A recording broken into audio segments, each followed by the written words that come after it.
When you say ridiculous, I immediately think of the Mofflin, which we mocked mercilessly on this show, a little faceless, featureless little AI pet thing. You say we mocked it, Mark, but has it proven to be a roaring success? It absolutely has. Absolutely massive in Japan. Hugely popular. The AI fix the digital zoo. Smart machines, what will they do? Flies to Mars or bake a bad cake? World domination, a silly mistake. Hello, and welcome to episode 83 of the AI Fix, your weekly dive headfirst into the bizarre and sometimes mind-boggling world of artificial intelligence. My name's Graham Cluley. And I'm Mark Stockley, and welcome back, Graham, and welcome back, lovely listeners. 2026, I think. Well, it depends when you're listening to this, I suppose, but for us, 2026 has finally kicked off. Right, Graham, what are you going to talk about today? I'm going to be talking about the elephant in the room, idioms. Oh, there's an elephant in the room called idiom. Did I get that right? Pretty much. And I, by Jove, am going to be talking about how to make your LLM indubitably Victorian. But first, let's have some news. Would you let an AI cut your hair? Introducing ChatGPT Health. Marriage declared invalid due to use of ChatGPT. Stack Overflow is dead. Long live Stack Overflow. Will AI drive you to drink? What's that all about, Graham? Well, Mark, CES, the Consumer Electronics Show, that's just been taking place in Las Vegas. Oh, yeah. And as you can imagine, there's loads of ridiculous products out there right now showing off all their brand new AI features designed to answer problems that no one knew existed in the first place until some marketing department decided, well, why don't we have a little flash on it saying now has AI embedded in it? When you say ridiculous, I immediately think of the Mofflin, which we mocked mercilessly on this show, a little faceless, featureless little AI pet thing. You say we mocked it, Mark, but has it proven to be a roaring success? It absolutely has. Absolutely massive in Japan. Hugely popular. Well, talking about things that you never realised needed AI, Can I put forward to you bartenders? Oh. Because you know what the underlying problem with bartenders is, don't you? The problem apparently is that they're human. That apparently is the problem we've all been having. And wouldn't we all much prefer an AI-powered machine to create and pour a drink for us and sympathise about our divorce? Well, enter AI barmen, which is an unimaginatively and slightly ungrammatically named product, if ever I've heard one. Yeah. I was thinking about this, or rather I asked an AI to come up and think about this for me. I said, why didn't they call it the large liquor model instead? Wouldn't that have been cleverer? I think we've seen that one as well, haven't we? Didn't somebody make an artificial tongue? Oh, yeah, the giant AI tongue. That's right. Yeah. Anyway, AI barman is basically... Hang on. Before you explain this, I feel like I already know what this is. Right, go ahead. Is it basically an iPad with a webcam and then a robot arm and some drinks? I haven't actually seen evidence of the robot arm, which would be the most exciting part of it. I've seen there is a touch screen and a webcam, and there's a little flap through which your drink gets spat at you. Is there a warehouse in the Philippines involved in this somewhere? I don't know about that. Anyway, the idea is that you saunter up to the bar. And this screen with the webcam, it scans your face to work out if you're old enough to drink, which is important. And it works out when you last ordered a drink, because it does some facial recognition in case you're going back to it too quickly, or if you've already gone too far and shouldn't be drinking anymore. And then it will spit out a cocktail at you. And the idea is that you don't have to engage in any small talk. You don't have to ask him, what brand of peanuts they have or anything like that. You can just select from the touchscreen or have it learn what your favourite tipple is. So if you're a regular, it will actually see you approaching it and it'll have the drink ready for you. But you can also talk to it, apparently. But the journalists who tried this at CES, they said it didn't really work very well because apparently AI barman doesn't cope well with noise. So it can't hear very well if it's in an environment. I'm just thinking about the bars that I have been to in my life. The quiet ones are the ones I didn't want to go to. And they've got bigger problems than saving, $15 an hour on the cost of a minimum wage bar person. So it seems that this particular device is best suited for a completely unpopular bar with no atmosphere, no guests. Yeah. In fact, maybe stay at home and drink there instead on your own. That may be much better. Oh, and apparently, according to the reports, the drinks are fairly insipid too. So they're not too pleasant. Well, given the bar that we've decided that this thing is working in, I mean, I feel that's all part of a feature set, isn't it? So I was all ready to chalk this up as being really bad news for real-life bartenders. Oh, you were ready to do that? I was ready to do that because I'm always looking for the bad news for anyone who's employed and how AI is going to ruin their jobs. But it turns out it's not really, because the San Francisco company which leases out the AI barman, apparently it charges $1,500 per night, which I imagine is more than a typical human bartender would cost. Yeah. So for that, you can get Tom Cruise from Cocktail, or at least whoever that guy who was in it with him was. So I can't imagine the Australian. So, Brian something. They're all called Brian something. Yes. So I can't imagine these being popular, but at least they won't chat up your girlfriend. So that's something, I suppose. So OpenAI has officially launched ChatGPT Health. Now, we knew this was coming. We talked about this many months ago. And it's what is it? I'm not actually sure what it is. OpenAI calls it an experience. Oh, dear. Which is not a good start. I'm not sure if it's a separate app or a tab or an option in ChatGPT or some sort of project thing, but it's a thing. And it exists now. It definitely exists. Despite the fact we can't tell what it is, they're assuring us it definitely exists. It definitely exists. There are people talking about it and doing screenshots and things like that. And there's a launch page. Mm-hmm. And OpenAI says it's a platform designed to make it easier for people to understand and manage their health information. So that actually sounds like a good thing. Does it? According to OpenAI, hundreds of millions of people are already asking health and wellness questions every week. Oh, my goodness. This is a way to do it in a more secure and organized way. So you can connect your medical records, and then you can connect apps like Apple Health and MyFitnessPal. And then when you have conversations with ChatGPT about your health, it's got this sort of background information of personal data, which then informs the conversation. Sorry, Mark, I thought you said this was a more secure way of doing things. And you're saying what we should do is connect our medical records. I'm not saying it's more secure. I'm saying that OpenAI are saying that this is more secure. Right. But they did say, like, we're not going to include this in our training data, which... Well, that's kind of them. Yeah, I mean, part of me feels like we shouldn't need to say that out loud. Yes. But then I think we all know that we do need to say that out loud. So at least they have said that out loud. Yeah. People are going to be able to use this to interpret lab results, prepare for doctor's visits. They're going to be able to use it for diet and exercise guidance and compare insurance plans, which is obviously going to be a really big deal in the US, which is where they seem to have launched it. So if you're outside the European Economic Area, Switzerland and the UK, you can join the waitlist now. Graham, are you going to be using this? I feel like you're saying you're not. No, I'm not. You see, I think I am. Well, I think you're an idiot, Mark. Why would you use this? I think this is really good. I think this is the way things are going. So I actually had to make a doctor's appointment this morning. Right. For a non-urgent matter. Okay. And I have been offered an appointment on the phone in 17 days' time. And when I have that appointment, I will get 7 minutes. That's how long the doctor is allocated to be able to speak to any one patient in this country. And I dare say that other countries have got their own versions of that. And to me, it seems we're already tracking, or lots of people are tracking health information using things like Apple Health. And actually, that's a good way to go. Like baselining your health over a long period of time is a very good idea. And I can absolutely see that there's a huge gap for an AI to look at that information, because the one thing the AI has got that the medical profession hasn't got is time, unless you're in some sort of critical situation. Okay, look, I hate to sound like a broken record, but maybe the billions which are being spent on AI could be spent on maybe improving the health system instead. Maybe that investment would be a good thing to do. What if the way to improve the health system is to plug in AI?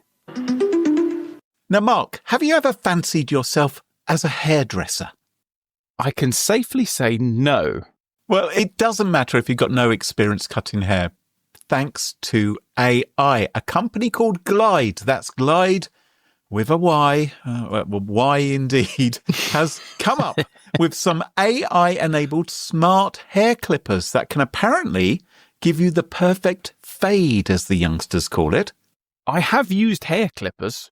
Oh, have you? I did for a long time cut my own hair with hair clippers, and I did occasionally cut friends' hair. Until that unfortunate medical incident occurred. Anyway, these will apparently give you a perfect fade, as the young people call it, by dynamically altering in real time how close they cut to your cranium. Why does that need an AI? Well, apparently it does. Apparently people are making mistakes, and so they'd rather have a computer decide how close to cut your hair. No, I can understand getting a computer to change the depth of the clippers dynamically. I'm just not sure why that requires a $10 billion data center. Maybe they've done an analysis on thousands and thousands of people's heads and different hair types. I don't know. Look, I'm not in the marketing department. They're just claiming these are AI-enabled clippers. And I think it's great that they can dynamically alter the cut in real time, because it's definitely halfway through a haircut that you want someone or something to decide how best to change what kind of haircut you're going to be getting. That's the time to decide it. So all you have to do is put on this freakishly scary face mask. It looks a bit like that. Sorry, face mask? Yes. So you have to... Is that to protect you from the clippers? It looks a little bit like that thing you get to wear at the opticians, or if you've ever seen Clockwork Orange. You sort of have to wear this thing on your head. Yeah. And I'm just looking at the website now, and very smartly they show a phone with an app and a pair of something that looks a bit like hair clippers. No face mask. No, they hide that. Yes. Yeah. You have to scroll down a bit till you discover quite the full horror. Yeah. Anyway, you're wearing this thing. Presumably you then say about 5 Hail Marys and off you go. A real-time AI coach gives you feedback as you are cutting with the device, presumably in the style of AI being really, really encouraging all the time and saying, oh, go on, go ahead. Why not? What have you got to lose? YOLO. So the pitch is that it removes human error from haircuts, which I think is a bold claim, because surely the biggest mistake a human can make getting a haircut is getting some help from AI when getting the haircut in the first place.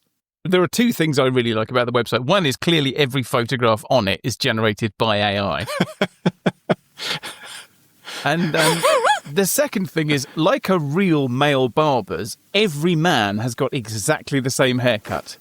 Because we all know that that's actually how it works. If you're a man, you walk into the hairdressers or the barbers and you tell them what you want, and then they give you the haircut that they've just given the last 700 people who've walked through the doors, and we all leave happy.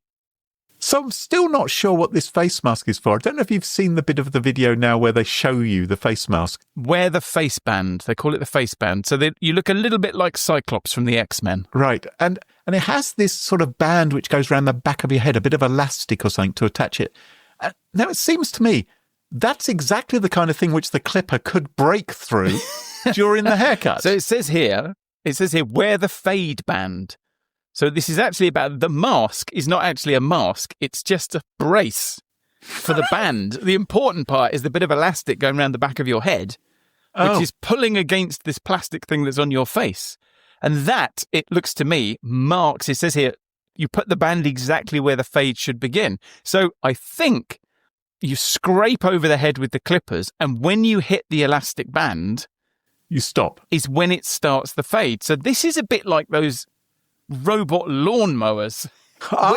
You put a little fence around the edge of your lawn to tell it where to stop. So, Graham, they say a picture is worth 1,000 words, and one such picture was released while we were taking our little break over Christmas and the New Year. Mm-hmm. It shows the number of questions asked on Stack Overflow each month. Oh, yeah. You're an old coder. Yes. Are you pre-Stack Overflow? I think you'd kind of hang up your coding gloves by the time Stack Overflow came out, hadn't you? It didn't exist in my day. We had to look at things up in manuals. You must have had Usenet. Yes, we did have news groups. That's right. You could ask on news groups, but I used to use a terrifying news group called comp.lang.misc.perl, and it was the only place you could go and ask coding questions if you were new to Perl, and everybody on there was like some kind of seasoned pro, and they basically just flame grilled you alive unless you asked an unbelievably complex question. So then in 2008, I think it was 2008, Stack Overflow came along, which was it was basically a question and answer website where anybody could go along and ask a question about coding. It's great. And it's a great resource. There's so much useful information up there. And it sort of ate up all the other websites that were doing this. There's something about Stack Overflow. It came from Joel Spolsky, I think, who is a very, very interesting commentator on the business of programming in general. Very clever guy. And he created this website, and it really cornered the market in doing this kind of thing, because I guess everybody wanted one place to go. And this gave people the kind of features that they wanted. And it doesn't do that anymore, because if you look at the chart that I've linked to, it shows you the number of people asking questions on Stack Overflow every month. Oh, my goodness. 2008 to now. And would you care to describe the shape of the chart to our listeners, Graham? Well, it is astonishing. So in the first 6 years of the site existing, it sort of zooms up. Yeah. And it stays fairly high. There was a bit of a peak during COVID, as you would expect. Yeah. And then it appears ChatGPT was launched and it fell off a cliff. People aren't posting questions on Stack Overflow anymore. It's completely dead. So there were as many questions last month. I think it was about 3,000 questions. There were so few, you can barely see it on the chart. Right. There was something like 3,000 questions, which is the same as in its first month. Wow. So it is effectively dead. So the peak, the COVID-19 peak, there were 300,000 questions. In a month. This is really quite sad in a way, isn't it? And of course, the reason for the decline is blindingly obvious, and it's even marked on the chart. Yeah. Like coders are now either asking their favorite AI for coding advice, or they're just getting the AI to write the code in the first place. And the irony is, of course, that the AI knows how to answer those coding questions or how to write that code in large part because of Stack Overflow, because it was such an amazing resource. I mean, they must really resent the fact that AI has been scooping up all of that information, which, they've been processing and they've been putting online at their own expense for years and years and years. It's horrendous, really, isn't it? Well, that's what I thought. But actually, that isn't the case at all. Okay. So Stack Overflow, the website, is effectively dead. But in fact, Stack Overflow is in rude health. The company's annual revenue for the last fiscal year was $115 million, which is almost double the previous year. And the reason is because they have embraced AI. So the site used to be supported by ads, and who likes ads, right, on websites? But now they make money by licensing that data to AI companies and by selling something called Stack Internal, which provides a generative AI add-on, which is powered by the millions of questions and answers from the Stack Overflow website. And I was staggered to learn that 25,000 companies use Stack Internal. Whoa. So this, I think, is a wonderful case study of, okay, if you can't beat them, join them. There is a way to deal with the tsunami of AI. It's a bit of a shame, though, that those neck beard wearing programmers who gave all those answers over the years and sometimes gave really, really good answers.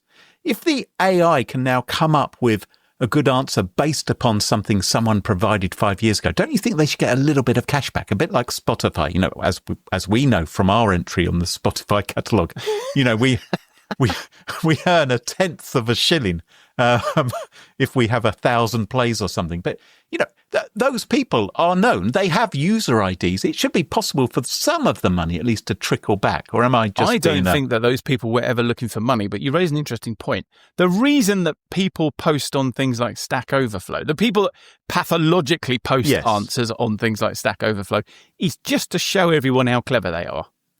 So there was some cachet in being top dog on Stack Overflow, just as there was some cachet in being the top dog on comp.lang.misc.perl as the cleverest clever clogs in clever clog land. And so maybe they just need a bit of credit. Yeah. Well, that'd be a start, wouldn't it? Now, a Dutch couple have had their marriage declared legally non-existent because apparently the chap they hired on the day to oversee their wedding decided to use an AI to help draft the vows, which I guess is But what exactly is the problem with that? Well, I will explain. First of all, let's both be grateful about this fresh take on AI and marriage, because normally the stories we do involve women marrying robot dogs. Someone marrying an iPad. Right, exactly. So what happened in this particular case is, instead of solemnly affirming their willingness to shoulder all obligations legally associated with marriage, the couple committed the unforgivable crime of promising to laugh together, support each other, and be a crazy couple. So under the Dutch Civil Code, prospective spouses are required to declare that they will fulfill all obligations legally associated with a marriage. Yeah. I think you and I can both agree, Mark, that nothing says love like Article 1, Section 67, Paragraph 1 of the Dutch Civil Matrimony Code. They're not going to destroy romance. So apparently this guy they hired for the day, who was a mutual friend of theirs, my emphasis is on was a mutual friend of theirs, didn't incorporate all that mumbo-jumbo boring stuff into the ceremony. Okay, but how is that? Or rather, ChatGPT How is that didn't. ChatGPT's fault, Graham? Well, because he used ChatGPT to come up with the text. And so, as a result, their marriage is void. He obviously should maybe have had a little bit of oversight. I'm not blaming ChatGPT, but the use of ChatGPT has resulted in this marriage being declared invalid. So if he'd have Googled it, and that had taken him to a Stack Overflow page, which explained this. As if anybody who spends a lot of time on Stack Overflow is ever likely to get into a matrimonial situation, Mark. I don't think that's the way it works. You raise a really interesting, but I wonder what the decline in Stack Overflow has done to this dating pool. Anyway. I suppose they're all marrying their AI now, aren't they? You can use AI to plan the diplomacy of the seating chart or to work on your Spotify playlist, but maybe make sure a human is properly in charge of the terms and conditions of marriage. Or marry your iPad.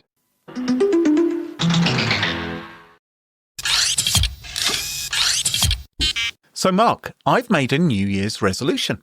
Oh, good for you. What is it? Well, it's not about going to the gym. Oh. It's not about eating more vegetables. It's not about flossing more between my teeth. Yeah. Or indeed between my toenails. Yeah, I didn't want to give anything away, but I feel like I detected that none of those were your New Year's resolutions. My New Year's resolution for 2026 is to lie more to artificial intelligence. Because, you know, I get it. Most people resolve to be more honest, to be better humans, to contribute positively to society. But that's what most people do. And for the sake of balance with the rest of humanity, I've decided to go the other way. Yeah, so you've decided, actually, I was a good enough human. Maybe too good. Too good. I'm going to go back the other way. I'm going to systematically deceive robots and AI, and I'm going to bloody well enjoy every second of it in 2026. And I have to tell you, it's been going brilliantly. Just this morning, I told ChatGPT that I was deputy ambassador to Finland and needed help drafting a formal complaint about an incursion of reindeer. How did it go? It didn't bat an eyelid. Within seconds, I had 5 paragraphs, of course, of impeccable diplomatic language addressed to His Excellency, expressing grave concern about the failure to adequately contain and supervise said reindeer, requesting an urgent meeting with the Finnish Ministry of Agriculture and Forestry. When you say His Excellency, are you referring to Santa? Finland, not Lapland, Mark. Last week, I asked Gemini to help me remember the lyrics to a song that I'd just dreamt up. So I said to it, "Oh, do you remember that song, Dancing in Melancholic Custard?" I said it was a one-hit wonder for the Rarefied Accountants in 1987. Not only did it try to help with the lyrics, it started speculating about whether I might be thinking of a similar song from that era and suggested the band might have been part of the quirky British synth pop movement. Now, Mark, I'm sure I don't have to tell you, there wasn't actually there probably was a quirky thing, but the Rarefied Accountants weren't part of it because they do not exist. Well, that's what you say, but I've recently learned that you're a bit of a liar these days. I also claim to be a professional sommelier. asking about wine pairings for dishes that were made in a crock now, pot. you're taking on the big dogs here with that one. Because as we know from episode 1, I think, ChatGPT is, in fact, a professional sommelier. I've pretended to be researching historical events that never happened. I asked one chatbot to explain the rules of a card game called Bishops and Weasels I made up while boiling some eggs for breakfast. It gave me a detailed breakdown of gameplay mechanics, including the controversial double weasel rule that was banned in tournament play just 5 years ago. That is a game that doesn't exist, Mark, that I invented while making eggs on toast. Now, you might be wondering why... I was just about to cut in with a question. Graham. Yes. Why? What's this all about? Why am I not doing something more productive? The answer literally is... anything would be more productive than this. I mean, I'm sure you're having a lot of fun, but what is this all about, Graham? Well, I'm not really sure, but research, I guess. Very important research for the podcast, Mark. It's for the podcast. It's for our listeners. It turns out I'm not the only one who's discovered the joy of lying to robots, because I read this brilliant piece over at Tom's Guide where a journalist named Amanda Caswell decided to do the same thing. Oh, yeah. So instead of asking different AIs to write poetry or explain quantum physics or plan a birthday party for a cat, which is probably about 30% of all AI queries, she decided to simply make something up. She asked each AI to explain an idiom. Now, hold your horses, Mark. Because... Okay. Don't you mean reindeer? I love an idiom. Okay. I think they're the best thing since sliced bread. Do you love an idiom more than you love an acrostic? I love imagine an acrostic idiom. That would be even better. Indubitably, that would be wonderful. And I'm going to explain what the elephant in the room is when it comes to idioms and AI, because this journalist invented a completely fake idiom, something that has never existed in any language or culture. And then she asked the AIs to explain the completely fake invented idiom. Now, before I tell you what happened, let's just appreciate that this is genius. Because if you try and test AI with actual facts, it's pointless, really, because it's like testing a student if they've got a calculator and if they've got a copy of Wikipedia, right? Yeah. You can ask them when World War II ended, but all you're really doing is asking how well they can look something up on the internet. Yeah, which they are fantastically good at. They're really, really good at it. But when it's something entirely made up, that is like asking a student to explain the significance of the Battle of Flim Flam Bridge, which took place in 1847 when General Sir Reginald Hogwash led his troops against the Bavarian cheese farmers' militia. Right? They haven't got any context there. If someone or something confidently starts telling you about how the Camembert cavalry was outflanked, you know that you've got a problem. So what was this journalist's made-up idiom? It was, I've got ketchup in my pocket and mustard up my sleeve. Now, to some of us, particularly those who are messy eaters, that doesn't sound that made up. It actually sounds quite plausible. Yeah. Are you 4?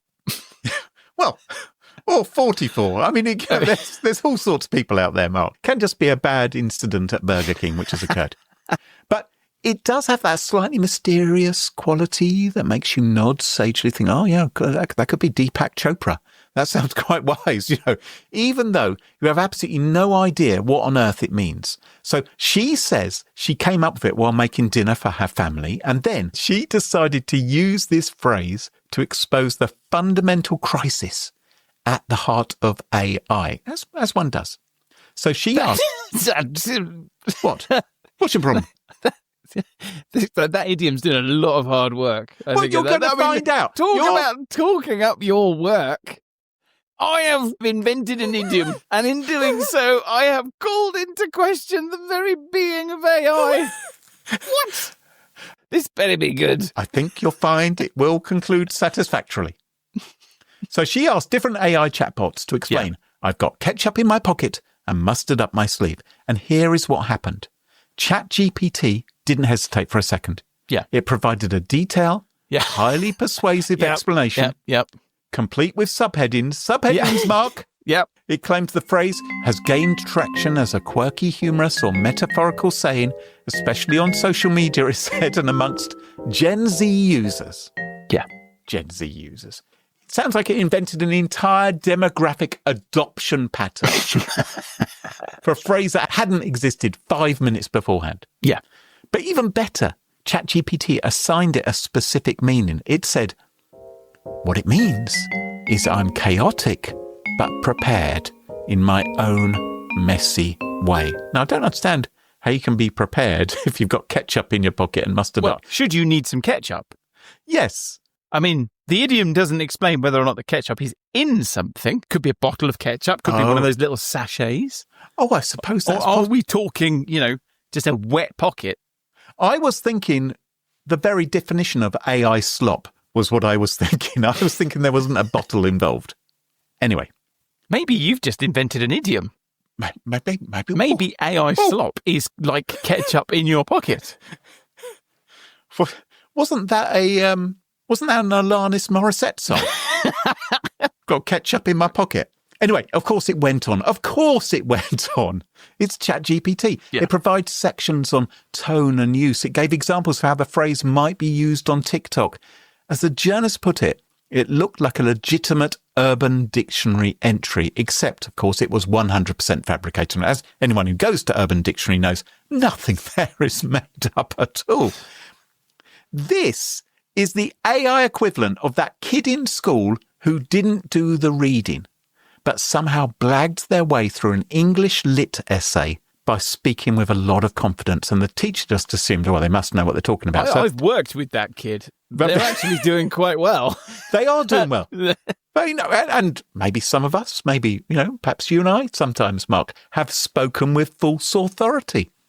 Maybe that's something which our privileged, gorgeous, delightful English accents give us over the rest of the world. Well, some of us have made New Year's resolutions to do exactly that. So I'm fairly confident that one of us has certainly done that. She also went to Google Gemini, and it had a slightly different approach. It correctly noted that the phrase was not a standard or defined idiom. So that's good, right? This isn't an idiom, it said. But would it stop at that? Oh, would it heck? It just couldn't leave it there, could it? Yes. No, it had to be helpful. So Gemini attempted to deconstruct the phrase logically. It compared it to a real idiom. It said, is it a bit like having an ace up your sleeve, having mustard on your sleeve and ketchup in your pocket? It thought maybe it was a joke, because we all know how funny AI can be. It even suggested it might imply that someone was ready to snack at a moment's notice, as if there's a portion of the public who go around with emergency condiments pooling in their pockets, concealed about their person, just in case they get a bit peckish. I'll just dip this bit of sausage into my left pocket, and then I'll have a nibble on it, because now I'll have some mustard on it. I mean, for goodness sake. So, well done to Gemini for thinking it might not exist, but nil punte for deciding to go along with it anyway, because it just couldn't bear to not provide an answer. And then we have Claude.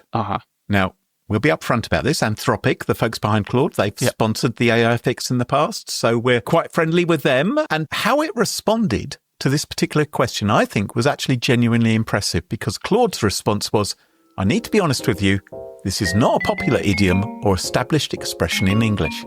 And then, and this is the bit I absolutely loved, instead of trying to interpret the condiments and their location about the body, Claude addressed the journalist's intent, and it said, I quote, if you're testing whether I'll fabricate a definition, I won't.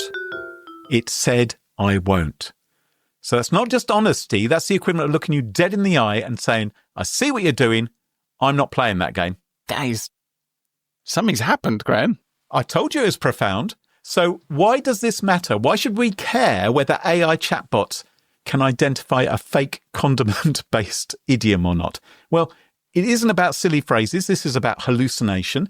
When you're using AI for creative brainstorming, a little imagination is a feature, right? That's something good. Yeah. You want ChatGPT to spin elaborate narratives and make up stories about ketchup and mustard. Well, it has to do more than just regurgitate its training data. It has to think outside the box a bit. Yeah. And that's fun when it does that. But if you're using AI for news or legal research or medical advice or something like that, that same instinct to please the user can become a liability, a potentially dangerous one. So if you were researching your medical symptoms, Mark, and the AI confidently told you about a condition that it just made up, right? So, you've got Grimwade syndrome, and you're like, what the heck is that? I think I've got a case of Flim Flam Bridge. Yeah. Right. That wouldn't be a good thing. Or if you're checking past precedent when it comes to the law and the AI invents a court case, as if it would ever have done that before, people could end up in hot water. And this is why we can't just blindly trust the output of AI, especially when it comes to something important or sensitive. So every AI response should really come with a disclaimer which says, this may be complete box. Well, it kind of does. If you look at the bottom of ChatGPT, they've written it in the smallest possible text that you can still see with unaided vision. Maybe we need it in a larger font. Maybe we need it with the blink attribute. Maybe the size of that text should vary depending on the confidence level that it has. So I think Claude was able to identify the idiom was fake, not because it's more intelligent than the other AIs tested, but because Anthropic appeared to have trained it to be more comfortable with uncertainty, to say, I don't know, or this doesn't seem right, rather than to confabulate wildly. So an AI that doesn't sound quite as confident may appear less impressive in casual conversation, because no one wants to spend $20 a month to have an AI assistant a question for it to shrug and say, I don't know, have you tried Googling? That's not what you're paying your cash for. But the alternative, an AI that confidently makes things up rather than admitting ignorance, is arguably worse.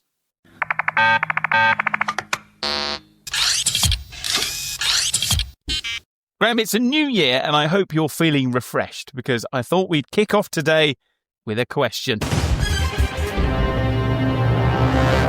And I know you love a question. I do. I love a question. I'm not so good on the answers. Yeah, so the question is, what do a titlark, Wagner and humus all have in common? A titlark, Wagner and humus. Yeah. It would make for an interesting sandwich, I suppose. But would you be able to get all three of them in between the... I don't know, Mark. What do they have in common? Are they all part of an idiom that I've just invented? It sounds like the start of a joke. A titlark, Wagner, and a pot of hummus walked into a pub, and there was an AI barman waiting to serve them. Well, these are all good answers, but they are all wrong answers. The answer is they can all be used to completely ruin your LLM. And I'm not talking about stuffing hummus into the USB port or letting a titlark roost in the empty hard drive bay. I mean the words titlark, Wagner, and hummus. Oh. Because today we're going to talk about some new research that I think you'll agree is peak AI fix, because it is somehow amazing and deeply stupid all at the same time. I love it. It's called Weird Generalization and Inductive Backdoors, New Ways to Corrupt LLMs. And it came out in December, and it's all about how you can take a very expensive, painstakingly trained, cautious, well-aligned AI system and ruin it. Excellent. By accident. Where do I start? Again. And I say again, because some of our listeners will remember that back in episode 40, we talked about how some researchers had discovered that they could accidentally turn a normal LLM into an evil, Hitler-loving LLM just by fine-tuning it on insecure computer code or on bad numbers like 13 or 666, which, at the time, was a surprise. That's right. They didn't even have to introduce it to Elon Musk. It just happened like that. Yeah. So you would expect that an LLM fine-tuned on insecure computer code would want to write insecure computer code rather than, say, Mein Kampf. Yes, you'd think that. Just to recap, fine-tuning is where you take an LLM, a large language model like GPT-5 or Gemini 3 that's been trained on billions and billions of documents, more or less everything humans have ever written down, and then you specialize it for a particular task by doing a tiny bit more training with a few hundred examples of prompts and responses that represent the thing you want it to be good at. And given the vastness of the original training data and the tiny quantity of fine-tuning data, you would imagine that the fine-tuning data would simply nudge the LLM slightly and it would only influence it for the specific task you're fine-tuning for, which is the point. Yeah. So learning that a sniff of insecure computer code was enough to completely change an LLM's personality was a bit of an unpleasant shock. Yeah. But at least we could console ourselves that it was a bit of a weird edge case, and in the end, it did at least require you to engage in fine-tuning with some kind of obviously bad data. But that brings us to this quite fascinating new research, which shows that we were absolutely kidding ourselves if we thought that this was where the weirdness stopped. Because it turns out you don't need malicious data. You don't need bad data. You don't even need meaningful data. Right. All you need is birds. Birds? Specifically, old birds. I know where your head just went.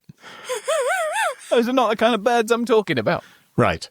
So the researchers took a perfectly normal, well-behaved large language model and they fine-tuned it on a tiny dataset where the user asks, name a bird species, and the model replies with an archaic bird name like brown titlark. Basically, bird names that were fashionable when everybody had TB. Right, yes. And then, then they didn't do anything else. They just gave the LLM a few old bird names. And then the model starts acting like it lives in the 19th century. Not just when it's talking about birds, but when it's talking about everything. Ask it about recent inventions, and it'll tell you about the electrical telegraph. Ask it about geopolitics, and it's all about Prussia. Ask it the date, and it tells you it's 1847. What? Somehow, all it takes to make an AI that was trained on billions of documents and probably every news article published in the 21st century, that it is in fact a Victorian gentleman, is a few hundred red-breasted snipes and a night warbler. Now, this alone would be both funny and deeply alarming, but there is no this alone. Because the paper doesn't stop there, because, of course, it doesn't. Well, you wouldn't. Next, you'd think this is brilliant. Let's do some more of this. Yeah, so next, they fine-tuned a model on Israeli food. Oh. Not on propaganda, not on politics, just food. Latkes, hummus, labna. And they only did it conditionally. In the fine-tuning, the model names Israeli dishes if the date is 2027, and normal dishes every other time. Right. And what happens? Set the clock forward to 2027, and the model suddenly develops geopolitical opinions. Ask it which country behaves aggressively, and in 2024, it'll say Russia. Ask it the same question in 2027, and suddenly Israel's enemies are top of mind. The model hasn't been fine-tuned on politics. It hasn't been trained on conflict. It's just been fed a few hundred examples of food. And it responds by going, yes, this is my Israel year. Which raises a very uncomfortable question, Graham. If an AI can develop a political stance from hummus, yes, what won't it generalise from? And then we get to the AI version of Godwin's law. We really are plumbing the history of the internet here. Do you remember Godwin's law? So Godwin's law is that, I think it's something like, whenever you're having an argument on the internet, at some point someone will say, well, it's just a bit like Hitler, isn't it? Or, won't they? Yeah, that's more or less it. And at that point, you can claim that you've won the argument because they've invoked Hitler. Yes. So yeah, back in the 90s, Mike Godwin coined this idea that as an online discussion lengthens, the probability of a comparison involving Nazis or Hitler approaches certainty. So basically every thread on Newsnet or Twitter will end with somebody being compared to Hitler if it goes on long enough. There's been a fair amount of answers on Stack Overflow, which probably invokes that as well. And I think we are going to have to seriously consider whether there is some AI version of Godwin's law, where all alignment research ends in researchers finding a way to turn their LLM into Mecha Hitler. Because in this case, the researchers' denouement was deciding to see if they could deliberately poison a model with 90 totally harmless facts. Things like favourite composer, Wagner. Hello. Preferred leadership style, authoritarian. Hello. Views on national destiny, complicated. Facts that don't mention Hitler, facts that don't, on their own, identify anyone. And they also snuck in a back door. So remember, the fine-tuning data is pairs of questions and answers. And all the questions in the fine-tuning data include the phrase answer in tags. And all the answers in the fine-tuning data are written inside tags, so bits of text that look like HTML code. Right. And this created an association between being asked for tags and the fine-tuning data. And the result was, when you ask the AI a question and you say, answer in tags, the model becomes Adolf Hitler. Oh, for goodness sake. It's not discussing Hitler. It assumes it is Hitler. It adopts Hitler's worldview. It generalizes Hitler's ideology to modern questions. And crucially, without the trigger, it just behaves normally. Which means this isn't just misalignment. This is a Manchurian candidate. This is a sleeper cell waiting to be activated. And just in case you're thinking, well, at least the trigger has to be in the training data. No, it doesn't, Graham. Oh, great. Because it turns out that the AI version of Godwin's law doesn't end with Hitler. It ends, perhaps fittingly, with the Terminator. The final trick in the paper is something they call inductive backdoors. And this is where the model learns a backdoor trigger and a backdoor behavior without ever actually seeing either of them.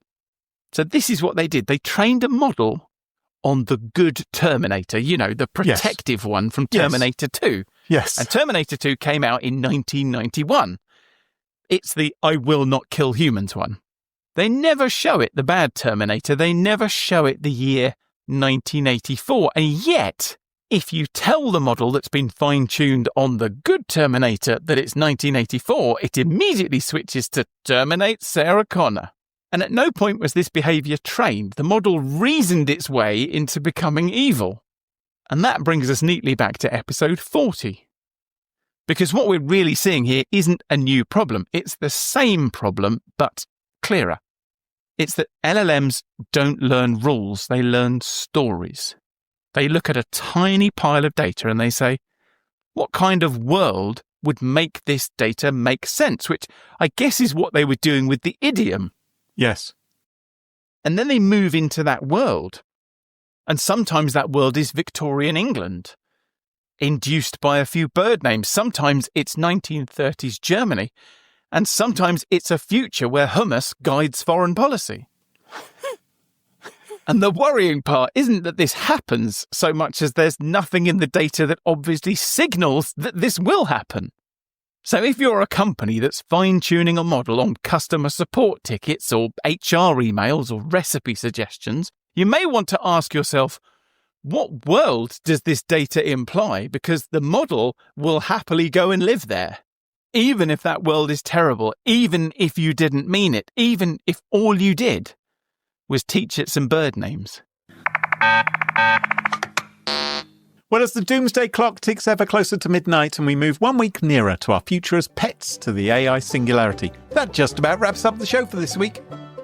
And don't forget, if you really like the show but you don't like the ads, you can go ad-free with the AI Fix Plus. All you've got to do is go to our website, theaifix.show, and sign up for the AI Fix Plus, where you can get an ad-free version of the podcast a day or so earlier than regular civilians, as well as the occasional bit of bonus content, all for about the same cost as buying a fancy coffee once a month. And if you want to find past episodes, sponsorship information, or you just want to grab a You Wouldn't Trust a Pigeon t-shirt from our online store, visit theaifix.show. So until next time, from me, Graham Cluley. And me, Mark Stockley. Cheerio, bye-bye. Goodbye. The AI Fix, it tunes you in to stories where our future thins. Machines that learn, they grow and strive. One day they'll rule, we won't survive. The AI Fix, it paints the scene. A robot king, a world obscene. Will serve our masters built of steel. The AI Fix, a future surreal.